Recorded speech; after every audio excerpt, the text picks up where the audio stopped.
Paano mag-send ng pera from Shopee Pay to GCash? Sa mga nagtatanong po dyan, ganito lang po yan guys, kadali at kasimple. Sundan nyo lang po ang gagawin ko. Open lang natin ang Shopee application natin at login po natin ang ating mga account or Shopee account. Okay?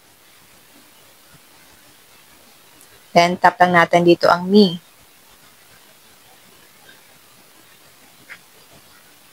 Tap, Shopee Pay.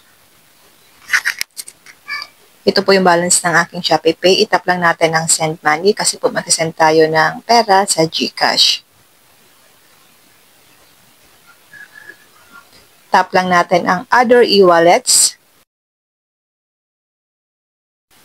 Reminder pala guys, may nakalagay dito na please ensure the account details are correct. Transfer may not be reversed if the receiving account is wrong. So, possible po na hindi na natin ma-refund once na nagkamali tayo dito sa make.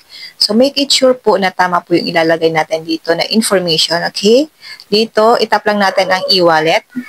Piliin po natin ang GCash kasi po sa GCash tayo magta-transfer. Dito po sa full name, ilagay lang natin dito yung pangalan ng may-ari ng GCash na pagkasenda natin ng pera, okay? At ilagay niyo po ang phone number or yung receiver, okay? Dito po sa may save recipient, pwede niyo po siyang i-turn on or i-turn off. Sa akin guys, ito-turn on ko lang yan kasi isa lang po yung pagkasendan ko ng pera. Then, itap niyo po yung next kapag okay na. At dito guys, ilalagay lang natin dito kung magkano po yung amount na ita-transfer natin or isi-send natin. Then, purpose, optional po. Meron pala siyang charge na 15 pesos every transaction. Purpose, ilagay lang natin dito is cash out. Then, kapag okay na yan guys, itap na po natin ang next kapag na-fill upan nyo na lahat. Dito guys, sa confirm transaction, i-double check nyo po muna lahat kung tama po yung nailagay yung information. Then, kapag okay naman na po, tap na po natin ang send money now. Then, tap na po natin ang okay sa baba. Ganun lang po guys, kadali at kasimple kung paano po mag-send ng money sa GCash. Okay, from Shopee Pay to GCash.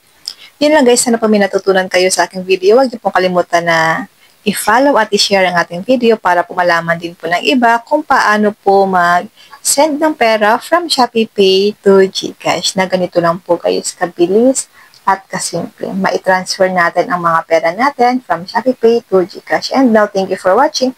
Hindi po kalimutan na mag-comment sa comment section kung may mga tanong kayo sa aking mga video.